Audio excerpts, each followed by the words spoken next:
that girl? Who's that girl? We don't know, man.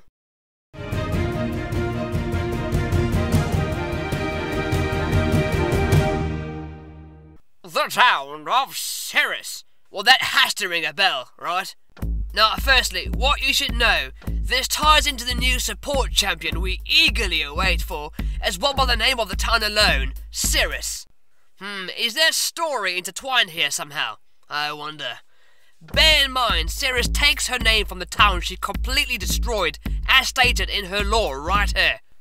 Now, some speculate that perhaps this new champion was potentially a friend of Ceres's, hence the name on this desk, as a nod to their former younger selves. However, it states here that Ceres destroyed the town named Ceres. This town, when she first set foot in the land of the living. With that in mind, Ceres is a being from the void, beyond the physical world, so therefore possibly has no ties with anyone, other than the fact that she destroyed this town. Oh, and looky here, this town is under magistrate rule. Now, if this new champion is in fact sided with the magistrate, it's about time actually. They have no support on their side as yet. Ceres was only put on their side during the Siege of Ascension Peak event because they had no support. And if Ceres really destroyed the town under magistrate rule, then I'm pretty sure Khan and his magistrate cohorts wouldn't want to make nice with the entity that decimated their lovely town. Ceres could also have collected all the souls of everyone she killed by destroying this town, and now because of that has her weapon. Excuse me, miss, please don't go tossing me at that turtle, man. Boom, projectile me! Anywho, onwards. I haven't really put together how Abby and Sarah relate to this new potential lore just yet, man. Apart from the fact that maybe codename Furia is named either Abby or Sarah, man. Whoever the friend is among these two wasn't quite so fortunate when the city got destroyed, did. And codename Furia because this series of unfortunate events. Actually, it's only one event. I wanted to make a reference, man. Did. Because of this unfortunate event, codename Furia is not a big fan of Ceres, maybe. Well, maybe she seeks vengeance, just maybe, man. Also, perhaps they were family, or friends, or more, man. This Abby and Sarah, because this seems like a locket, and lockets carry a photo of someone once close, man. Like a memento, man, of one's time together.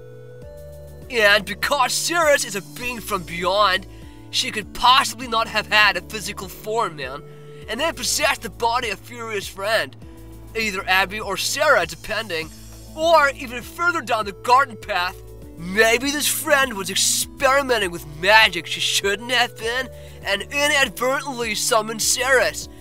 And when Ceres was awakened from her slumber, she was like, I'm not having this, man. This is not cool.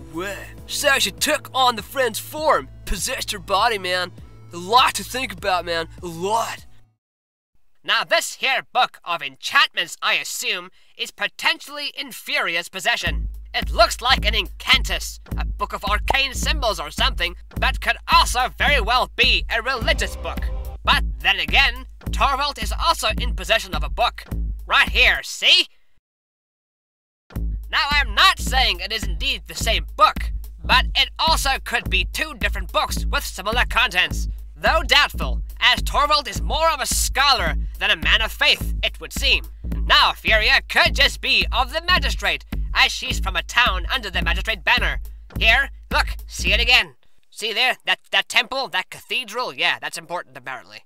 Now Furia could use magic from a divine place, like an anti-Ceres maybe, and her book might be her divine text. Perhaps that symbol means something of the sort.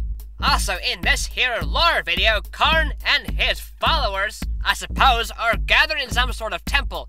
Perhaps the magistrate do have a particular entity in which they praise. Kind of like Maldama's Wikono, or whichever god imbued the lightning power to Grok.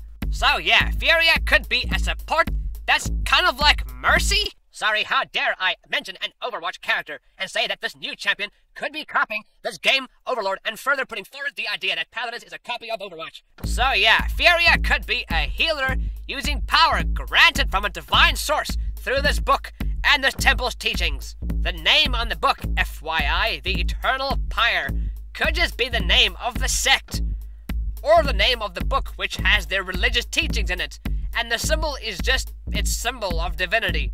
Eternal Pyre could be how or where souls are laid to rest. That's all, or I don't know, yeah. Oh, you may like this. Heaven and Hell. A new event has been data mined, and now this puts forward our idea that Ceres is the entity from the Abyss, and codename Furia is anti-Ceres, a support from a more divine place, and this potential event is the clash between these two.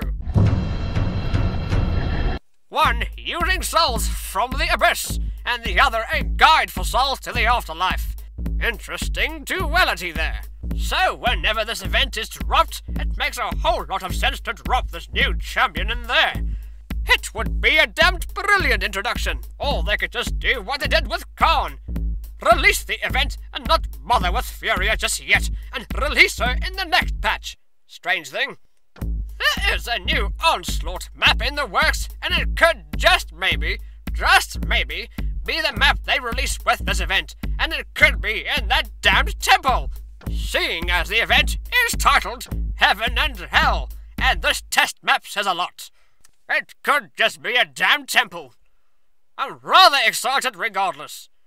So, codename Furia garners a lot of speculation from all across the web. So if Ceres is this chaotic entity from the void beyond, then Furia could possibly be like some sort of cleric, using her divine book to combat the powers of evil, as it were.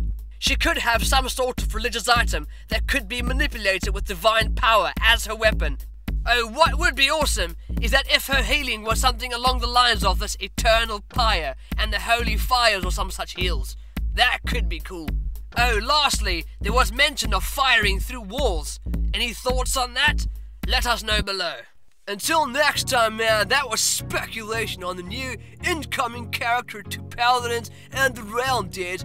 Let us know your thoughts on what the hell's happening with this new champion below.